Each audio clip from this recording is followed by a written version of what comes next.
बिना मतलब का चाइना इतना कमीनापंथी करता क्यों है? चाइना की मजबूरी है। अमेरिका, जापान, फ्रांस सबसे लड़ते रहेगा, चाइना से युद्ध होगा। चाइना की यही दुखती नस है, दुखती नस को दब दो। तिब्बत एक देश था, कौन कब्जा लिया? चाइना कब्जा ही कर लिया तिब्बत के पठार पर, और भारत देखते रह गए। यहाँ पर देखो, चाइना जो है ना बाबू, चाइना, आप लोग वर्ल्ड नक्शा पढ़ते होंगे तो ये ख्याल आता होगा कि बिना मतलब का चाइना इतना कमीनापंथी करता क्यों है। देखो ध्यान से, अगर शेर मारना छोड़ देना तो जंगल में लोग उसकी वैल्यू छोड़ देंगे। कुत्ता जब तक शरीफ रहता है ना, लोग उसको मारने लगते हैं। जिस दिन कुत्ता घोषित हो गया कि यह पागल है लोग साइड हो जाते हैं। तो चाइना में चुनाव नहीं होता है, वहां एक ही गवर्नमेंट है जो लोगों पे दबदबा बना के काबिज रखी अपने आप को।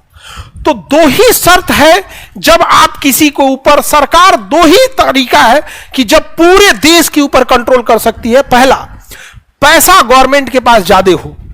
जब गवर्नमेंट के पास अथाह पैसा रहेगा ना, पुल बना दो, ब्रिज बना दो, 24 घंटा बिजली दे दो, वाईफाई दे दो, कनेक्शन दे दो, नौकरी दे दो, बिजनेस दे दो, धड़ाधड़। जब लोग आपस में खुश रहेंगे ना तो ज्यादा शिकायत नहीं करेंगे। इसलिए देखिएगा, बड़े बड़े लोगों को मतलब नहीं होता कि कांग्रेस की सरकार है कि बीजेपी की है। आप देखना ना, ये हम लोग पिसाते हैं मिडिल क्लास वाले। बड़े बड़े को क्या मतलब बनता है वहां पे? अब बताओ, जो करोड़पति आदमी है वो कहेगा कि हमारा राशन दे दीजिए, गांव का सड़क बना दीजिए, ही बना दीजिए। हाँ, वो नहीं बोलता है यहाँ पे। तो पहला नीति, पैसा ज्यादा होना चाहिए। तो चाइना के पास पैसा की कमी है? नहीं है। दूसरा, सरकार चाहे जैसी भी हो, जब देश के ऊपर युद्ध मनाने लगता है तो लोग, सरकार खराब हो चाहे अच्छी हो, सरकार के साथ आंख बंद करके हो जाते हैं। इसका ऐसे समझिए, अभी इलेक्शन हुआ तो उतना प्योर मेजॉरिटी आई नहीं, लेकिन 2019 में जबरदस्त बहुमत आया था। याद कीजिए, उस समय सर्जिकल स्ट्राइक और एयर स्ट्राइक अभिनंदन को पकड़ के लेके चल गया था। जब ऐसा होता है ना, देश की जनता कहती है कि सरकार अच्छी हो या खराब हो, हम अपने देश के साथ खड़े रहेंगे। तो चाइना की मजबूरी है, वो जानबूझ के कभी इस देश से लड़ेगा, कभी इससे, कभी उससे, कभी अमेरिका, जापान, फ्रांस सबसे लड़ते रहेगा। क्यों? क्योंकि मजबूरी में वहां के लोग बगावत करे ही ना, बल्कि किसके साथ रहे?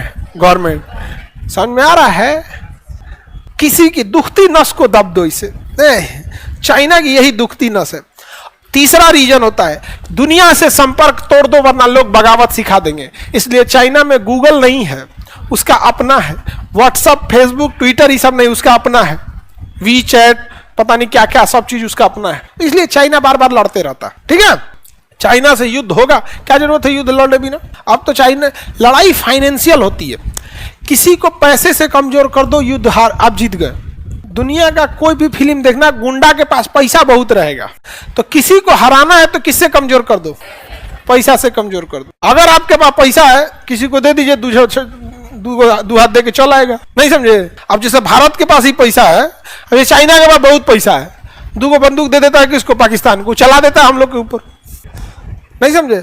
हमारे पास भी अथाह पैसा हो जाए, हम लोग भी दे देंगे किसको? वियतनाम को, चला देगा मिसाइल उसको।